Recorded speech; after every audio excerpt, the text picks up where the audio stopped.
इस पूरे प्रसंग में व्यंग्य का अनूठा सौंदर्य है। उदाहरण के साथ स्पष्ट कीजिए।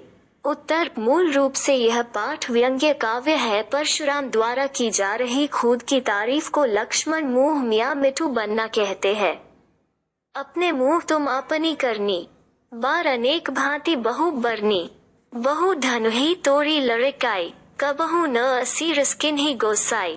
लक्ष्मण जी परशुराम को कहते हैं कि बचपन में तो हमने ऐसे कई धनुष तोड़े हैं, परंतु तब तो हमें किसी ने कुछ नहीं कहा।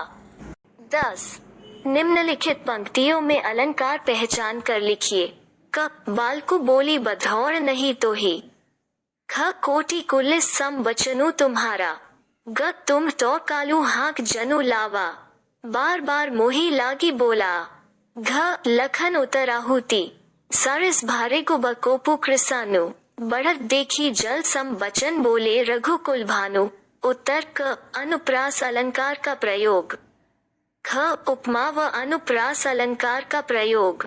ग. उत्प्रेक्षा व पुनरुक्ति प्रकाश अलंकार का प्रयोग।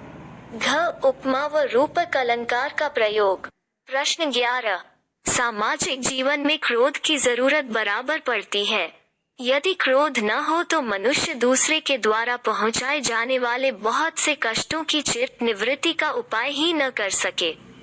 आचार्य रामचंद्र शुक्ल जी का यह कथन इस बात की पुष्टि करता है कि क्रोध हमेशा नकारात्मक भाव लिए नहीं होता, बल्कि कभी कभी सकारात्मक भी होता है। इसके पक्ष या विपक्ष में अपना मत प्रकट कीजिए। उत्तर: यह सत्य है कि क्रोध हमेशा नकारात्मक भाव लिए नहीं होता, बल्कि कभी कभी सकारात्मक भी होता है। भय बिनु होए न प्रीति चौपाई की पंक्ति भी इसी बात को स्पष्ट करती है। जब सीधी उंगली से घी नहीं निकलता तो उंगली टेढ़ी करनी ही पड़ती है। श्री राम ने लंका पर चढ़ाई करने के लिए अनु ने विनय के साथ समुद्र से रास्ता मांगा था, परंतु 3 दिन निकल जाने पर भी समुद्र ने रास्ता नहीं दिया। तब राम ने क्रोध में आकर बाण से समुद्र को सुखाना चाहा तो समुद्र स्वतः ही नतमस्तक हो गया। इसके अतिरिक्त क्रोध सर्वत्र फलदायी नहीं होता है।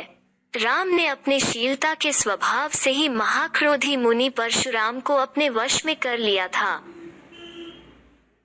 प्रश्न 12. संकलित अंश में राम का व्यवहार विनयपूर्ण और संयत है।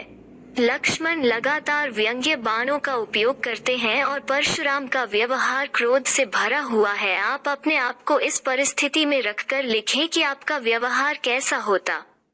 उत्तर: जब हम इस परिस्थिति में होंगे तब हम राम के समान विनयपूर्ण और संयत व्यवहार का प्रयोग करेंगे, क्योंकि विनय सबसे बड़ा शस्त्र होता है।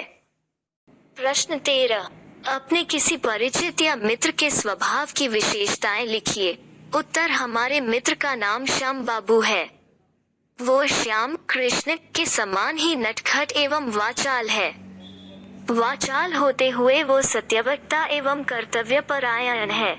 उसकी वाणी में कठोरता के साथ साथ कोमलता भी है। वो बलिष्ठ भी है। प्रश्न 16. अवधी भाषा आज किन किन क्षेत्रों में बोली जाती है? उत्तर: अवधी भाषा आज अयोध्या, फैजाबाद, बस्ती इत्यादि क्षेत्रों में बोली जाती है।